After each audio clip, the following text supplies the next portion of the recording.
Welcome home to USA Global TV and Radio, a place where dreams take flight, with authentic storytelling, diverse perspectives and meaningful conversations, where global stories unite and bridges are built beyond all borders. Discover world-class education, entertainment, hope and inspiration. Together, we're building bridges worldwide. Subscribe to our channel, USA Global TV. Download our app, USA Global TV. Be our guest or join our team. Visit usaglobaltv.com. Thanks to our founder and executive producer, Dr. Jacalyn Kerbeck. Music score by Yeffy Tang from Cloud Road Music. Voiceover artist Mike Porter. Creative direction by Paul Garcia. USA Global TV and Radio. Your home for global connection. All rights reserved. This video and its contents are the exclusive property of USA Global TV and Radio. Unauthorized use, duplication or redistribution in any form is strictly prohibited. What would you do if you were prescribed a medication and told that you could experience these adverse effects after taking only one dose? Toxic psychosis, as in hallucinations and paranoia, delirium, disturbances in attention, disorientation, confusion, memory impairment, anxiety, panic attacks, agitation, nervousness, insomnia, vivid nightmares, severe depression, suicidal ideation, and feelings of detachment. Would you still take the medication? These are just some of the psychiatric effects listed by the FDA under the 6th black box warning for fluoroquinolone antibiotics. Can you imagine that an antibiotic can do all of this to you? I couldn't until it happened to me. For those that are watching this show right now that have never been floxed, let me briefly explain what it feels like. It feels like your life has been stolen from you. You feel hopeless because no one understands or believes you, and you are continuously gaslit by the medical community who doesn't recognize your illness, even though it's been documented from the FDA for many years. To further that hopelessness, there is no official treatment or protocol or cure, and you are in constant pain every day, experiencing the absolute worst and most unimaginable adverse effects. The medical community will write off your physical symptoms and say you have a psychological issue, and that is simply not true, but there is no recourse for this situation. Being floxed feels like somebody or something has taken over your body and you have lost all control. And most importantly, it feels like you are living in a perpetual state of grief and suffering. I explain all of this so viewers can understand why so many people that are floxed or people with other chronic illnesses may feel like they are trapped and there is only one option for them, which is Switzerland or taking matters into their own hands. Now, anyone that's ever been on any kind of healing journey, not just being floxed, knows that you will be told you have to address trauma in order to heal. In the floxed community, almost every single person has some degree of medical trauma and or PTSD from the floxing experience itself. So who can you go to and what can you do when nobody believes you? My special guest today is Christine Keown, a registered psychotherapist based in Ontario with an online practice that specializes in medical trauma, medical PTSD, and the emotional impact of living within healthcare systems. Her broader clinical work includes OCD, ADHD, anxiety, grief, burnout, and major life transitions. Christine will share her experience with medical trauma, what it is, what makes someone more likely to get medical trauma and PTSD than someone else, and ways you can help when you are finding yourself in that situation. Lastly, Christine will discuss the services she offers. So with that, I would like to welcome Christine to the show. Thank you so much, Talia. I am really excited to be here and to discuss everything today. I'm really looking forward to the discussion we get to have today. Same here. Thank you so much for being here in this extremely important topic for our community and lots of other people in chronic illness, as you know. So I think the best way to kick off the show is if you can explain what medical trauma and PTS is and how it affects us physically. Yeah, so medical trauma, it's the psychological and physiological, so our mental and bodily response when we've had any involvement with illness, injury, diagnosis, or any involvement with the healthcare system, where our body feels frightened, it feels like it's been through pain, it's been through overwhelm, if something's felt invasive, or something feels outside of our control. The thing with medical trauma and trauma in general is it doesn't have to look catastrophic from the outside for it to be traumatic. So it's how our nervous system is interpreting it. And that in order for it to be traumatic. So it's kind of coding it as, this is dangerous. This isn't feeling safe to me. So it could be a routine procedure to someone else, but to someone experiencing it, it could feel really unsafe. It could be something that, to them, they didn't feel like they had the proper information. They didn't have, which, I mean, based on the same we're today, this a lot of different things that are traumatic. A lot of medical gaslighting fits into that. A lot of things where, and then there's not a lot of support in that. So it can feel really difficult when people feel like it's something that other people go through, where it feels very routine to someone else, and then they feel, not only they feel, it is very traumatic to them in that instance. So their body it's going through something very traumatic from that. Medical PTSD, on the other hand, is it's a diagnosis in the DSM. It has very specific criteria that you need to meet from that. So for that, you have to kind of meet the so it's medical PTSD on its own isn't a thing. So it's a PTSD is what you would meet. It would be, you have to have a sudden catastrophic event with that.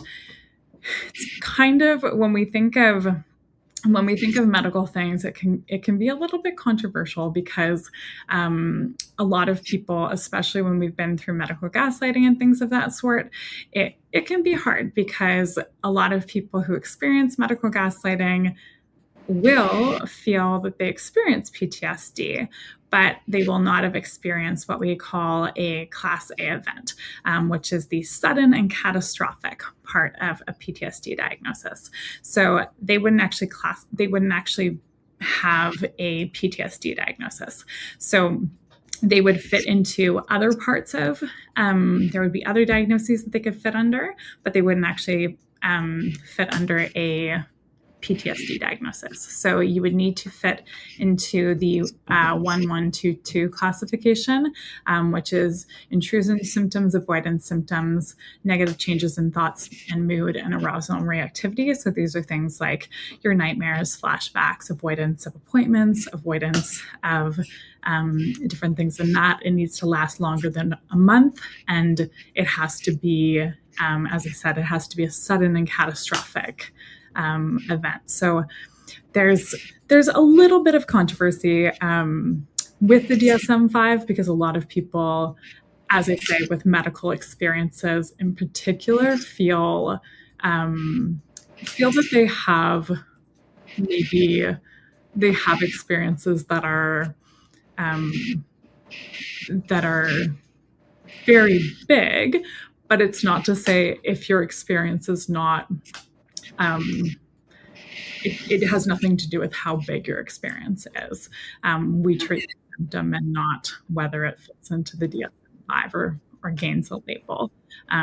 You can have a severely traumatic event, and it does not have to meet the medical PTSD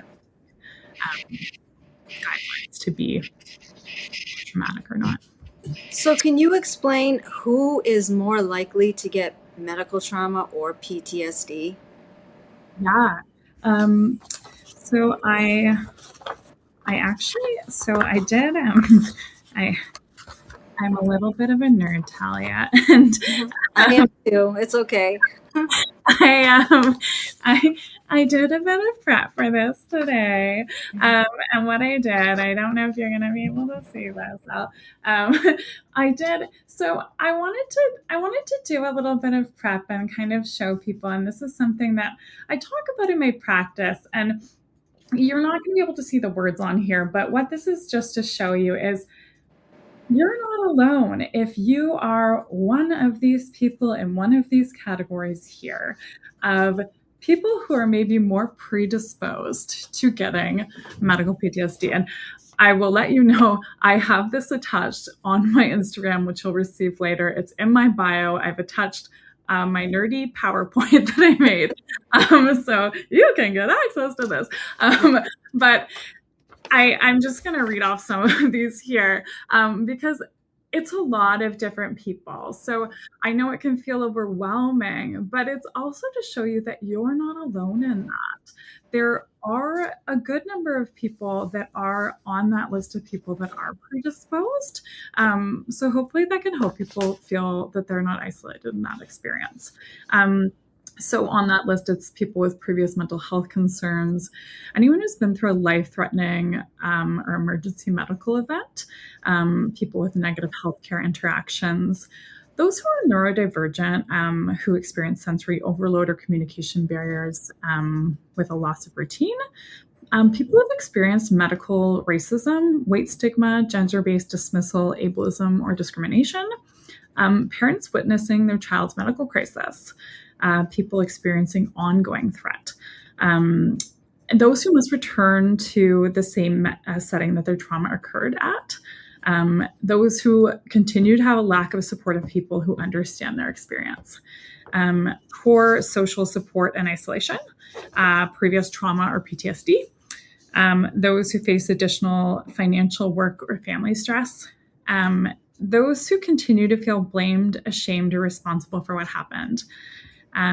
those who have a perceived threat, so a fear of dying, helplessness, they feel trapped or a loss of control, and anyone who experiences an unexpected diagnosis or a sudden deterioration. So as you can see, there's quite a long list of people that might be at a higher risk of experiencing medical trauma or PTSD. Yeah, when you say experience, what was the thing you just said? Really fast medical decline or something like that. Yeah, unexpected medical decline or sudden deterioration. Yeah, that's most of us in the flux community. So when people find themselves in this situation and they feel traumatized and don't feel like they have anywhere they can go, what should they do? Like what we do right now is we just deal with it on our own and talk to each other about it, but don't actually seek help. I mean, many people are afraid of it entering their medical records. You know what I mean? So what should we do? Yes.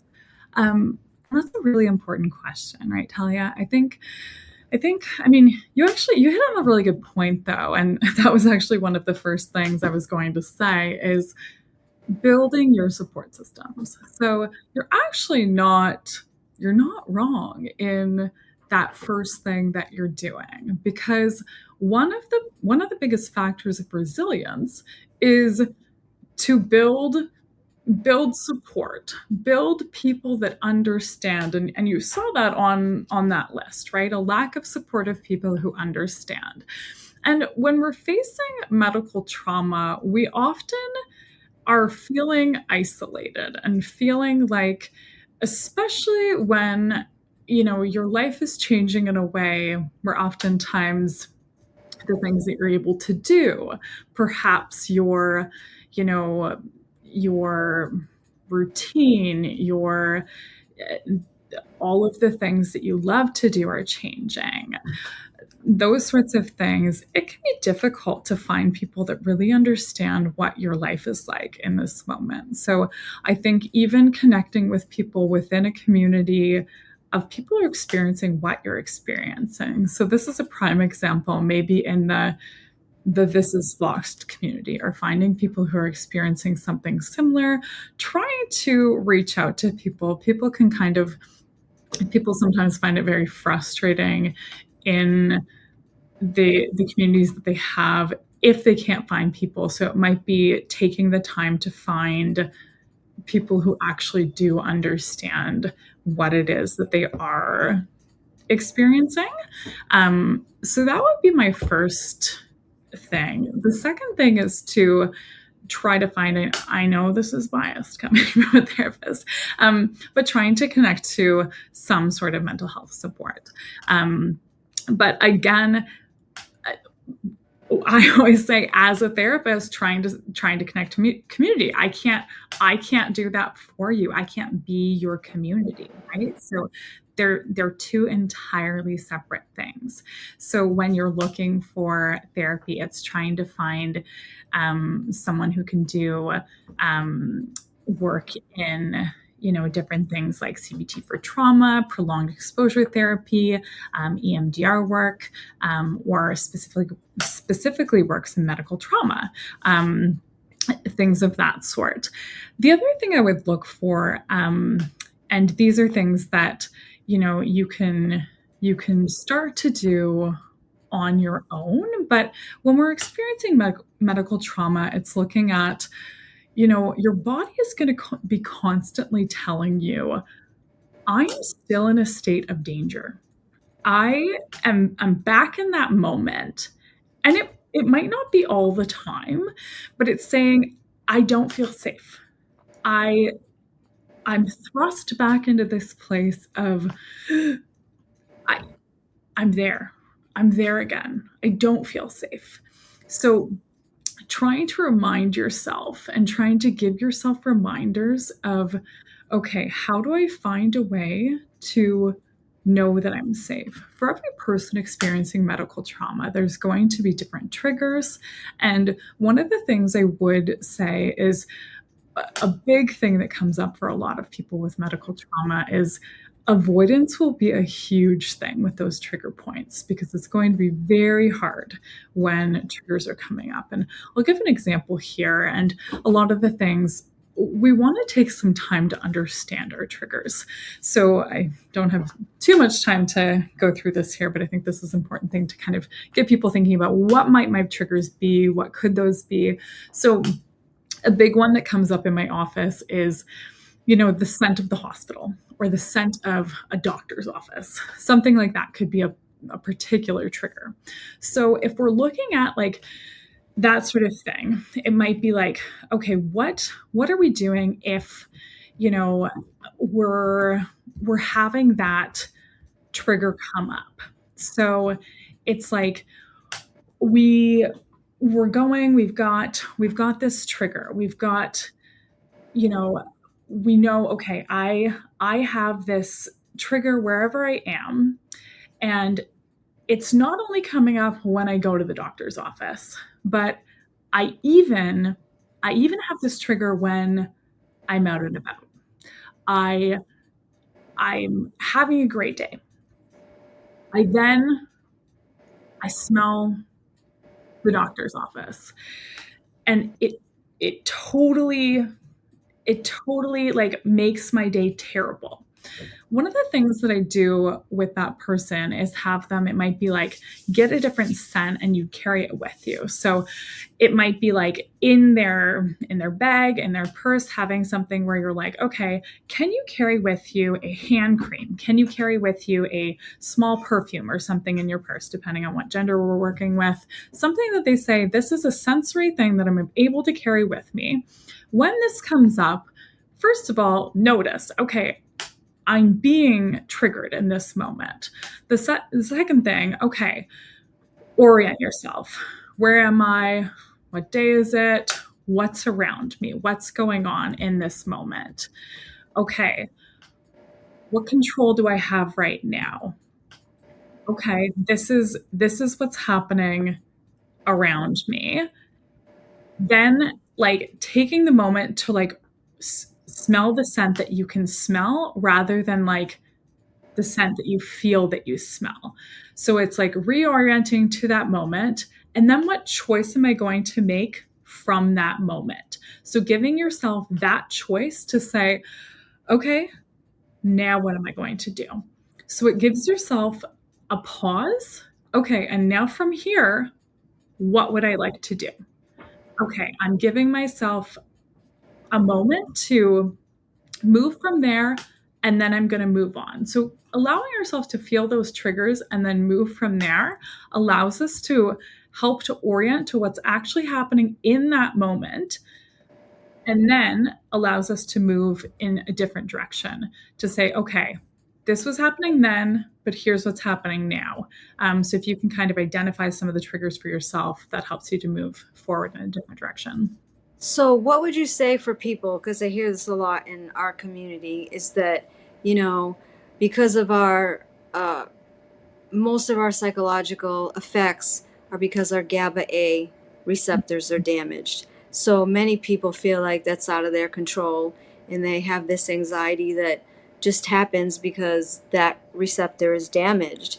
It's like an anxiety that you can't even imagine, like you can't control. It just, so how do people get, can they be treated? Is what I'm saying. Even if it's like a receptor that's damaged, can they still be treated and make progress in therapy or whatever they choose to do? Yeah, yeah. And that's a great question, Talia. Um, so when it comes to, I did some research on this, and I think when it comes to different things, when we have different medical reasons at the forefront, we want to look at different parts, right? We want to look at kind of, there can be we don't necessarily have to solve the, like, whether it's the physical or psychological. And I think so often we feel that, and it can feel so hard when, the medical system is like essentially fighting and saying it's this. But I think there's going to be with everything, there's going to be there's going to be the secondary consequences of certain things going on with medical treatment that can be worked on. And I think that's where, so when we think of different things as well, if we think of other medical, other medical things that are going to impact, you mentally, such as a thyroid disorder. When we think of that, it's like there is a primary medical reason going on, but there's also secondary psychological impacts, such as someone might lose a loss of trust in their body. That isn't going to be present for every person with thyroid issues, but for some people, it certainly might be there. So we have to understand what is actually there for you, and what is there for some people, and what is there for you. So if we look at the secondary consequences, I am so sorry. If we look at the secondary consequences, what is there for you, and then those are the things that we can work on. So those are kind of, a lot of the times it's going to be things like that hypervigilance, that loss of trust in your body, that loss of trust in healthcare, kind of the grief pieces of things. Those are going to be the pieces of things that a lot of the time we're working on when it comes to that medical trauma piece. And it can be really hard. And a lot of the times there's going to be more so, I can't 100% speak to, but a lot of the times, for certain things, when there's medical reasons to it, not a doctor, so I can't 100% speak to this, but there might be more use for a medication for the anxiety end of things. And that might be where they say we can absolutely work on it in conjunction with that, but there might be some other ways that you can work on both together in that way.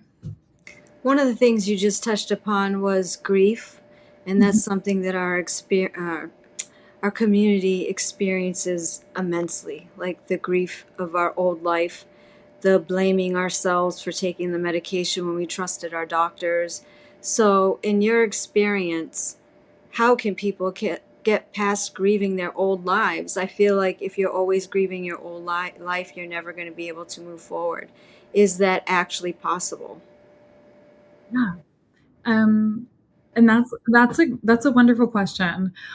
I think one of the nuances I want to hit on there is when you say get past grieving an old life. I think I get that sigh, right? I think like it's hard. It's really hard.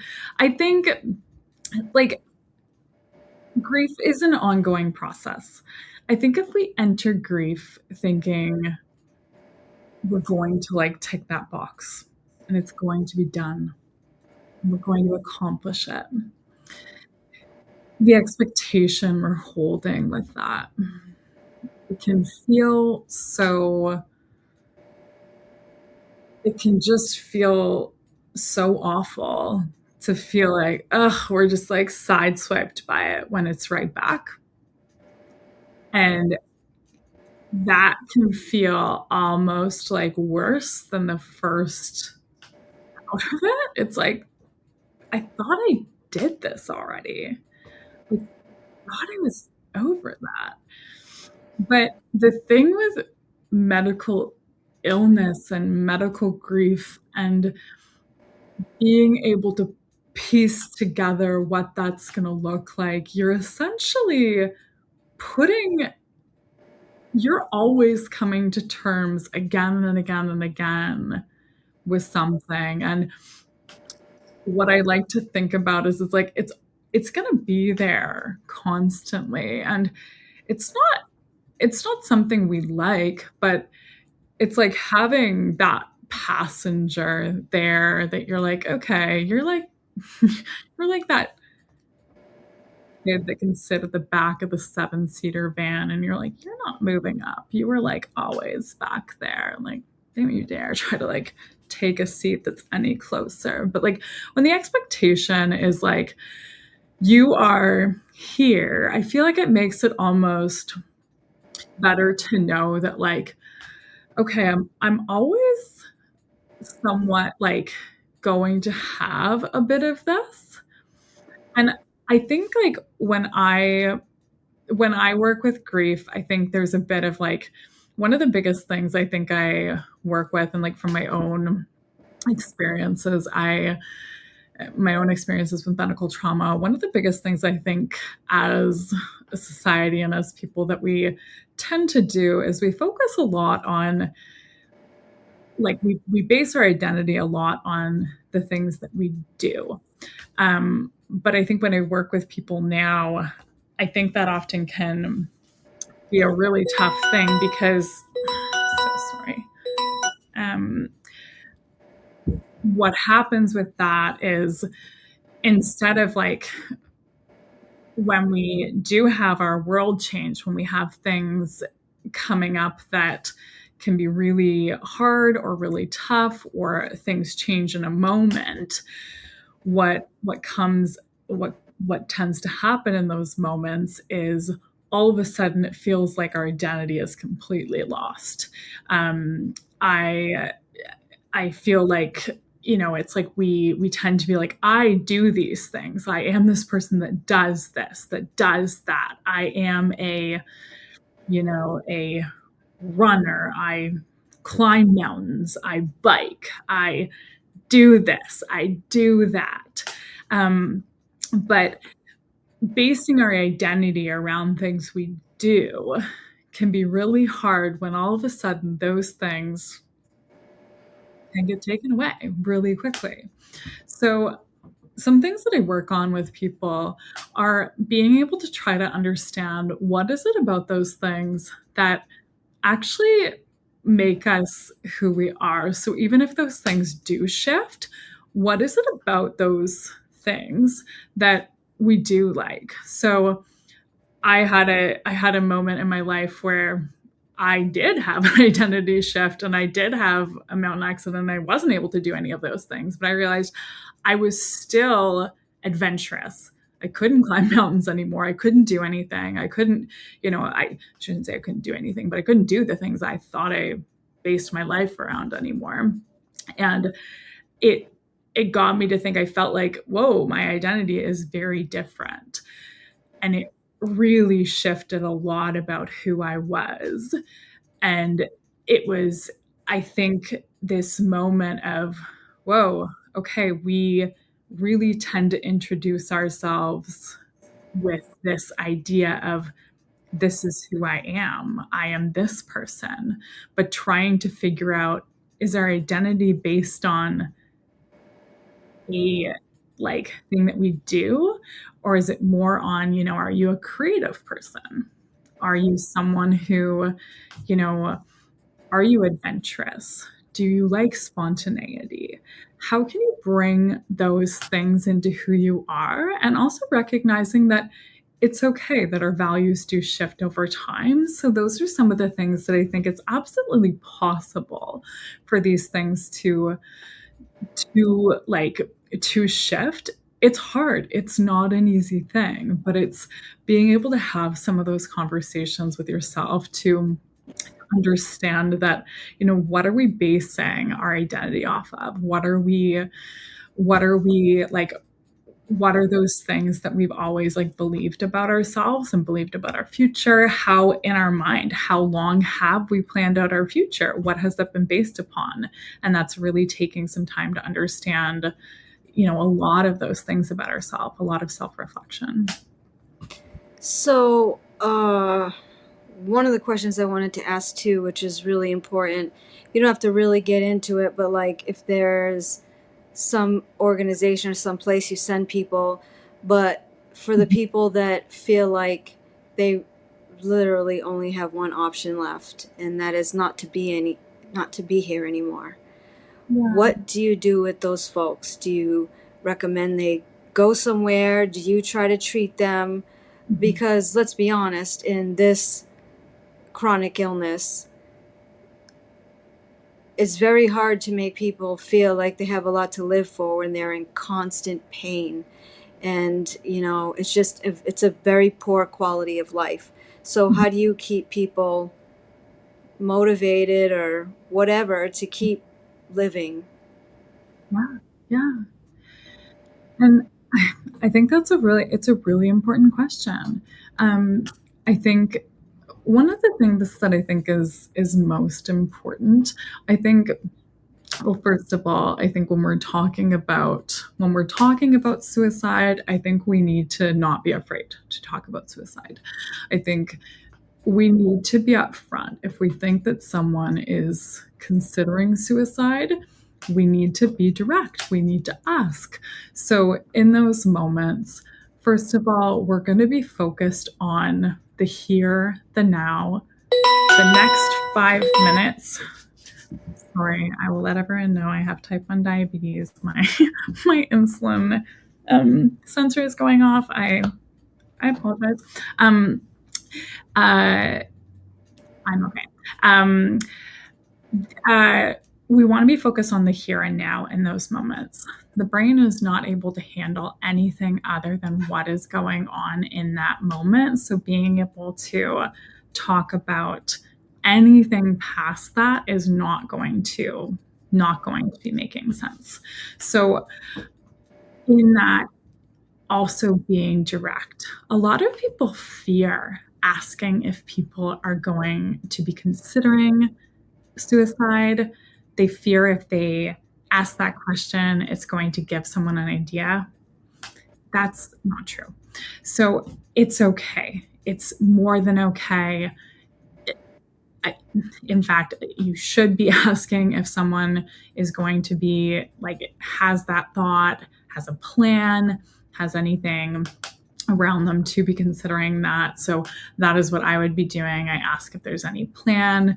We create a plan, a safety plan, depending on what the plan is. We're also going to be planning for, very short term. What are we going to be doing for the next 5 minutes? What are we going to be doing for the next hour? What are we going to be doing, for, right after this? And then sending to appropriate spaces and places. So to the emergency person, a lot of the times it might be to, the emergency room, to different places that they might need to be getting care at.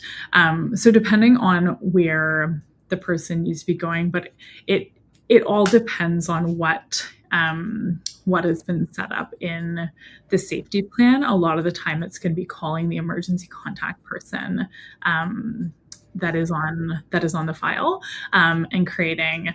A lot of the times we want to make sure that it's, the best plan for the person involved. So some people don't want to be going to the emergency room, but we want to make sure with the emergency contact person that there is a plan in place, that there's something in place that the person is going to be safe.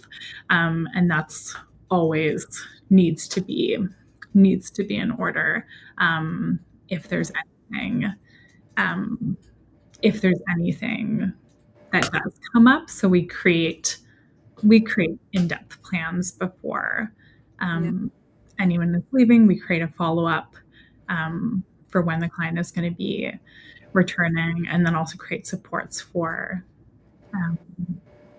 the person who is the emergency contact. Yeah. Well, thank you for that, Christine. I really appreciate it. And before I close the show, can you tell viewers how they can reach you? Yeah. So I can be found on social media. I have an Instagram page. It's Your Health Therapist. And on there, as I mentioned before, I'll have my nerdy PowerPoint slide. So that's available there. And then my website is also on my bio there. So you can find that on there. Well, thank you so much for being here and helping talk about this, topic that people don't talk about, or people just like to avoid, but we need to discuss it. So thank you very much. I appreciate you being here today. Not a problem. This is so lovely, and I've loved the chance to be able to talk with you today, Talia. Thank you.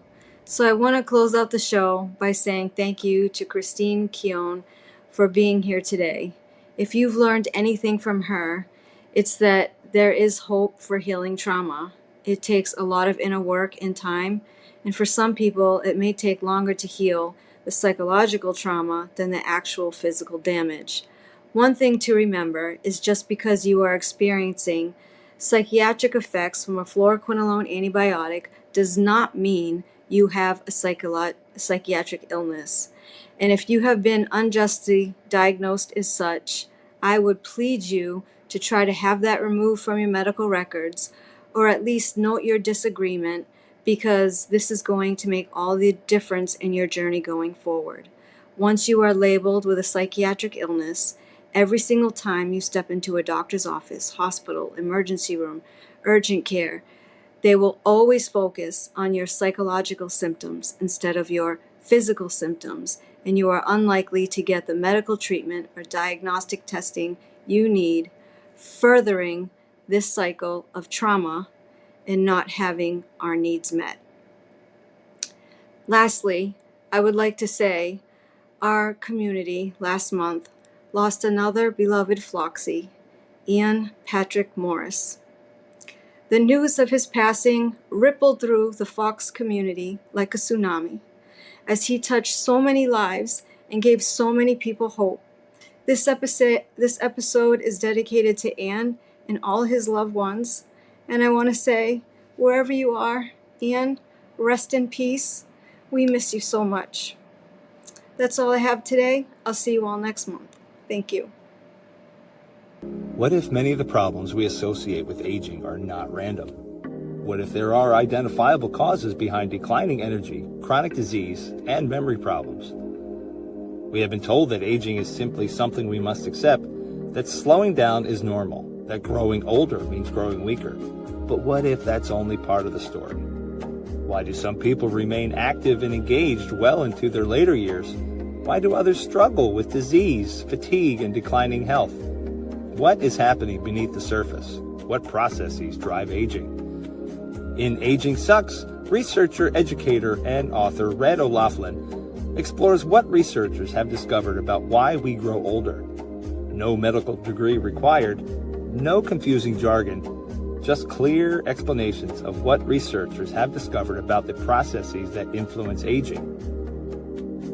You cannot stop aging, but understanding its causes may help you make better decisions about your health, your future, and your quality of life. Because understanding comes before action. Action creates hope. Aging sucks. End the guesswork. There is hope. Thank you, viewers and listeners of USA Global TV and Radio, for joining us today. We're honoured to have your time and attention as part of our global community. At USA Global TV and Radio, we believe in the power of authentic conversations, meaningful connections, and creating a world of possibilities together. Want to be part of something bigger? Join our team of elevated listeners at usaglobaltv.com, a space where your voice matters and your ability to listen transforms relationships. Stay connected with us across all our platforms for thought-provoking discussions, expert insights, and empowering stories. Subscribe to our channels at youtube.com/c/USA Global TV. Follow us on social media and explore the endless opportunities we're creating for growth, learning, and inspiration. Together, we're not just broadcasting, we're building bridges and changing lives one conversation at a time. For inquiries, contact us at info@usaglobaltv.com. Produced by Executive Producer and Director Dr. Jacalyn Kerbeck. Voiceover by Mike Porter. Creative direction by Paul Garcia. All rights reserved. Visit usaglobaltv.com to view our full terms and conditions.